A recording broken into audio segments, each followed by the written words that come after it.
Welcome back again to Brayla's channel.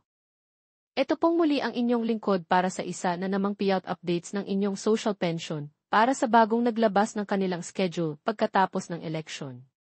Kung isa ka pa rin sa naghihintay ng inyong payout ay maaaring isa na po ang inyong lugar sa ating mababanggit at maging ang mga namatay na pensioner na sakop ng payout period ay makakatanggap din. Kung saan at kailan ang mga ito ay yan po ang ating ibabahagi sa inyo. But before po tayo mag-start sa ating topic, kung bago ka pa lang sa aking channel, please do kindly subscribe, and share na din sa ating mga kaibigan, kaanak o kapwa po natin pensioners. At please do share na din sa ating social media accounts para mas marami pa ang makaalam. With no further ado, let's begin na po sa ating topic. Just in. Bagong payout schedule pagkatapos ng election. 3,000 at 6,000 pesos social pension payout updates as per schedule from May 15 hanggang May 28 of year 2025. Plus payout para sa mga namatay na pensioners. Saan kaya ang mga ito? Ang buong detalye alamin. Narito na po ang mga bagong payout schedule natin ng social pension as of this date, pagkatapos ng election. Simulan po natin sa probinsya ng Tabogon, Cebu. Ang lahat ng beneficiaries ay makakatanggap ng para sa first quarter ng taon amounting to 3,000 pesos. Nakaschedule na po ang inyong payout this May 15. Kabilang dito ang Barangay Muabog, Maslog, Daan Tabogon, Pio, Alang-alang, Tapul, Tabao at ang Barangay Poblasyon na gaganapin sa bawat barangay covered court. Next ay sa probinsya ng Altavas, Aklan. Ang lahat ng beneficiaries ay makakatanggap ng para sa first semester ng taon amounting to 6,000 pesos. Nakaschedule na po ang inyong payout this May 14, kabilang dito ang Barangay Cabangila, Catmon, Lupo at Tabiao. Kasama rin mag-payout sa hapon ang Barangay Poblasyon, Manup at ang Barangay Odyong na gaganapin sa inyong social hall.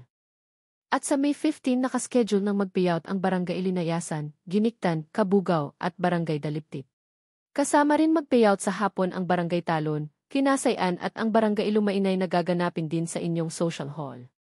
Next ay sa probinsya ng Siocon, Zamboanga del Norte. Ang lahat ng beneficiaries ay makakatanggap ng para sa first semester ng taon amounting to 6,000 pesos. Nakaschedule na po ang inyong payout this May 19. Kabilang dito ang Barangay Sitio Cuyan, Sitio Mambong, Sitio Paduan, Candice Proper, at ang Barangay Sitio Kanatuan. Kasama rin sa mag-payout ang Barangay Matambuhangin, Latabon, Balagunan, Santa Maria, A.L. Micubo Sr., Diriconala, Maklang, New Lituban, J.P. Brillante Sr., Panglan, Manaol, Matsyag at ang Barangay Tibangaw na gaganapin sa inyong Municipal Dome Court. Ang sumunod naman ay sa probinsya ng Barangay Acacia, Davao City. Nakaschedule na po ang inyong payout this May 28 na gaganapin sa Acacia Gym na mag-start ng 9 to 12 ng tanghali. Ang next ay sa probinsya ng Barangay Manual, Kiblawan, Davao del Sur. Nakaschedule na po ang inyong payout this May 21 na gaganapin sa San Isidro Gym. Next ay sa probinsya ng Barangay Kabasalan, Cebu. Nakaschedule na po ang inyong payout this May 16 at 17 na gaganapin sa inyong Barangay Gymnasium. Next ay sa probinsya ng Barangay San Antonio, Sibulan, Negros Oriental. Nakaschedule na rin po ang inyong payout this May 16 na gaganapin sa San Antonio Chapel na mag-start ng 8:30 hanggang 12 ng tanghali. Next ay sa probinsya ng Linamon, Lanao del Norte. Ang lahat ng beneficiaries ay makakatanggap ng para sa second quarter ng taon. Nakaschedule na po ang inyong payout this May 16, kabilang dito ang Barangay Robocon, Puracan, Bosque, Napoan, Larapan, Samburon at ang Barangay Maguong nagaganapin sa bawat barangay gym. At sa May 17 naman nakaschedule ang Barangay Poblasyon na gaganapin sa Municipal Auditorium.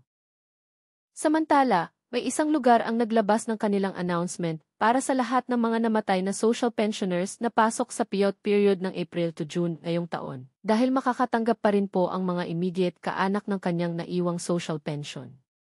Magdala lamang po kayo ng mga kailangang requirements na makikita nyo po sa inyong screen at magsadya sa inyong barangay. Para sa mga may katanungan o hinaing sa kanilang benepisyo, ay maaari po kayong makipag-ugnayan sa inyong mga barangay or sa inyong OSCA office para sa agarang kasagutan. That's it.